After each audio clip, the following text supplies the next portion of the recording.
Nos es grato estar con ustedes nuevamente, amables oyentes, en su programa Diálogo Bíblico, iniciando una nueva semana de conversación junto al pastor Horacio Rodríguez, que les habla Raúl Medina. Les saludo cariñosamente con un gran abrazo. No sé si alguna vez te has puesto una máscara.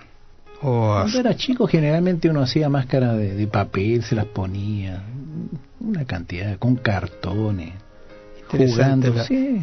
Interesante, a veces hay algunas actividades sociales en las cuales se pone máscara, claro que como sí, para no identificar lo que hay detrás de esa máscara. Claro que ahora son más caras, ¿eh? Son más caras, exactamente. Mira, las que yo hacía. La idea de esta semana es repasar algunos problemas de la vida pecaminosa y cuán necesaria es la sabiduría para tratar este tipo de problemas que aparecen en nuestra vida. Vamos a ver allí Proverbios 25:6, hay un texto que es quizá el centro de nuestra conversación.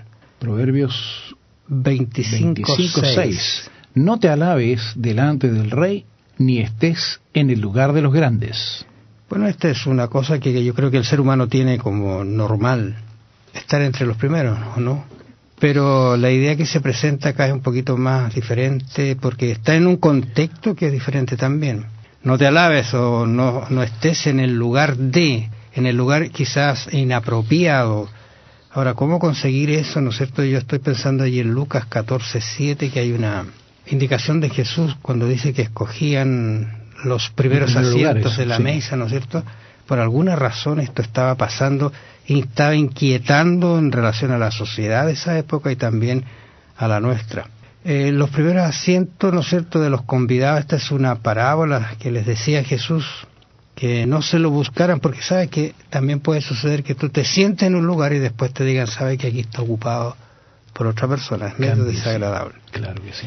Pero lo interesante del caso aquí, de acuerdo con lo que nos está planteando Proverbios, fíjate, Proverbios capítulo 25, versos 2 y 3 dice, gloria de Dios es encubrir un asunto, pero honra del rey es escudriñarle.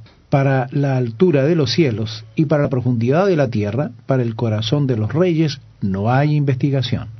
Es interesante que nuestro Dios nos dio un cerebro para que funcionara. Y por eso es que hay cosas que tenemos que adquirirla mediante el estudio y la investigación. No nos dejó todo así tan facilito. Creo que, y cuando esto lo comprobamos cuando estudiamos las Sagradas Escrituras, hay cosas maravillosas que uno empieza a descubrir. Y a veces tú estudias un texto o lo has leído, mejor dicho, lo has leído durante años. Y luego lees el mismo texto, pero ya es un texto conocido. Pero cuando lo lees de nuevo y cuando empiezas a hacer una investigación, descubres que ese texto tenía verdades maravillosas. Lo que pasa es que la fuente de la inspiración, la fuente de la escritura es infinita. Yo estoy pensando en lo que es Dios, porque de improviso uno analiza lo que Él creó y encuentra cosas tan maravillosas en el universo, tantas distancias que hay que nadie ha podido contar cómo es el universo. Otro concepto que aparece no definidamente en la Biblia, pero que Dios siempre está creando, es un Dios que siempre otorga, da beneficios, da sabiduría a las personas.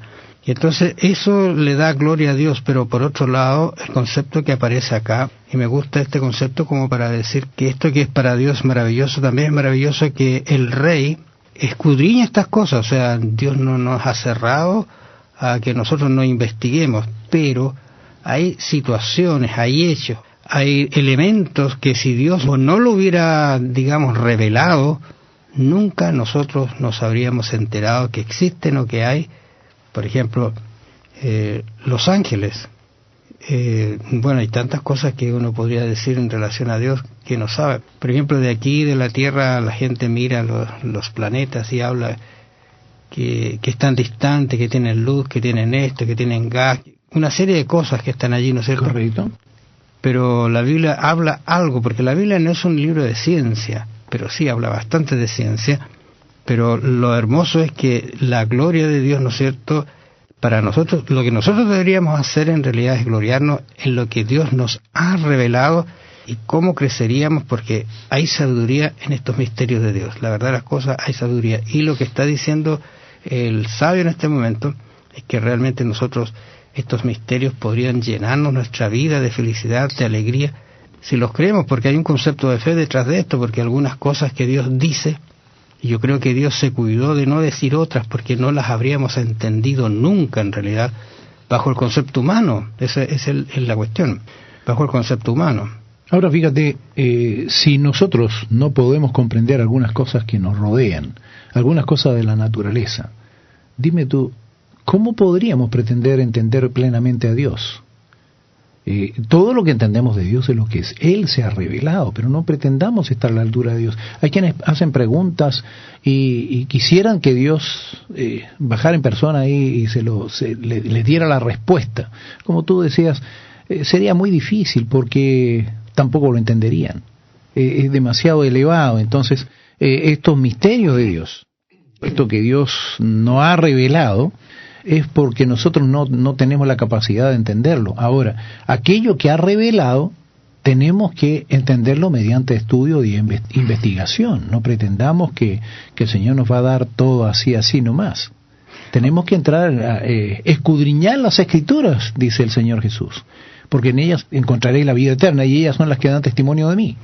Hay un asunto, Horacio, que a veces es bueno entender también este concepto de que si Dios tiene sabiduría infinita, entonces yo podría estar aprendiendo infinitamente acerca de cosas nuevas. Es complicado a veces entender esto en el ser humano, pero estoy pensando, por ejemplo, en el caso de Job. Tú sabes, un relato que comienza muy hermoso y termina excelentemente hermoso, pero hay un paréntesis que es trágico, terrible. Pero ¿cómo reacciona Job? ¿Por qué reacciona Job hacia el final diciendo que ahora sí puede incluso ver a Dios, aunque era tan bueno, tan cercano a Dios, ahora lo había oído, pero ahora lo ve? Porque Dios le hace algunas preguntas. Y sería bueno que quizá usted, amable oyente, pudiera ir al libro de Job, los últimos capítulos, donde están las preguntas justamente de Dios. Y hay una que le dice, mira, ¿quién le puso, por ejemplo, límite al mar? Uno podría decir, bueno, si es colocarle arena. Pero sabes tú que hay una serie de elementos físicos y hay unas reacciones que producen que efectivamente el agua se detenga y no suba más allá. Alguien podrá decir, bueno, y cuando hay estos maremotos, bueno, estas son situaciones totalmente distintas a lo normal que Dios creó. Tenemos que considerar también el efecto de la luna sobre las mareas. Entonces hay varios elementos que tenemos que considerar en ese sentido.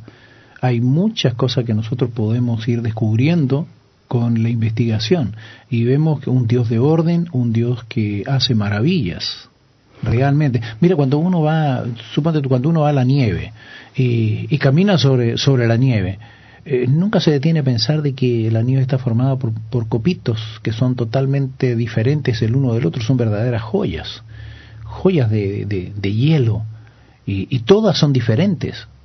¿Pero por qué se tomó el trabajo de hacer eso Dios? Bueno, yo creo que en cada cosa, eso nos habla de un Dios creador, un Dios maravilloso. Les agradecemos, amables oyentes, su atención en este día. Los esperamos para mañana en su programa Diálogo Bíblico. Bendiciones. La vida está llena de preguntas no respondidas. En un instante, eventos aparentemente al azar pueden significar la diferencia entre la vida y la muerte. Algunas personas van de una tragedia a otra, mientras que a otras les va bien.